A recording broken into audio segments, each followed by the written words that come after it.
Press మిత్రులందరికీ కూడా నమస్కారాలు. చాలా బాధాకరమైన విషయం. ఎందుకంటే కోటా శ్రీనివాసరావు ఫిల్మ్ ఇండస్ట్రీనే ఒక పేరుగాంచిన వ్యక్తి. ఏ సినిమాలో కూడా కోటా శ్రీనివాసరావును చూడాలి, కోటా శ్రీనివాసరావు యాక్షన్ చూడాలి, ఆయనతోటి చూస్తే నవ్వులతోటి బయటకు వస్తారు. ఆయన ఒక పేరుగాంచిన వ్యక్తి. అసుంటి వ్యక్తి చనిపోవడం తెలుగు ప్రజలకే కాదు, తెలుగు ఇండస్ట్రీకి కానీ అందరికీ చాలా బాధాకరమైన విషయం. చాలా సన్నిహితమైన వ్యక్తి. నాకు కూడా దాదాపు 40 ఏళ్ళ నుంచి పరిచయం. అప్పుడు తెలుగుదేశం బీజేపీ అలయన్స్లో కూడా కలిసి పనిచేశాం. చాలా నాకు సన్నిహితం. ఎక్కడికి పోయినా ఎక్కడ కలిసినా దయన్నా దయన్నా దయన్నా అని అంటాడు. నేను కూడా ఆయనతోటి చాలా పరాశకం వాడేది.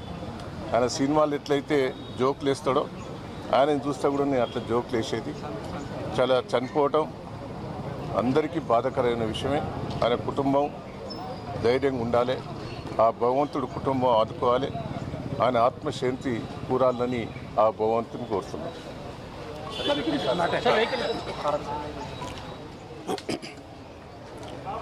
అందరికీ నమస్కారం. ఈరోజు కోటా శ్రీనివాసరావు లేరనే విషయం నిజంగా చాలా చాలా బాధాకరం ఇండస్ట్రీకి. వారితో నేను సినిమాలు చేస్తున్నాను. దాదాపుగా ఆయన 1999లోనే ఎమ్మెల్యేగా గెలిచి రాజకీయాలలో సక్సెస్ అయ్యాడు.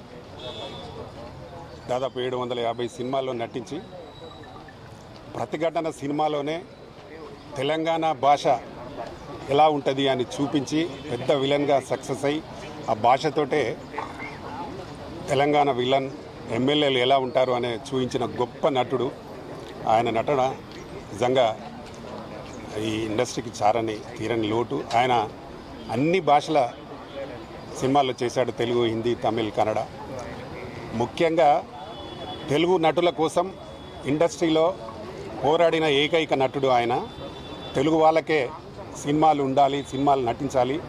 పరభాష వాళ్ళతో మనకు చాలా ప్రాబ్లం. వాళ్ళకు మన భాష తెలియదు, మీనింగ్ తెలియదు. దాని ద్వారా వాళ్ళకు కరెక్ట్ నటన రాదు. వాళ్ళతో మేము నటించాలంటే చాలా ఇబ్బంది అని చెప్పిన ఏకైక గొప్ప నటుడు. అలాంటి నటుడు లేకపోవడం అనేది నిజంగా చాలా ఇండస్ట్రీ నటులకు అలాగే ప్రొడ్యూసర్స్ కూడా చాలా తీరని లోటు. ఆయన లోటును ఎవరు కూడా భర్తీ చేయలేనని నేను మనవి చేస్తున్నాను. అలాగే వారి కుటుంబానికి నా ప్రగాఢ సానుభూతి తెలుపుతూ వారి ఆత్మకు శాంతి కలగాలని మీ రామకృష్ణ గారు. Thank you.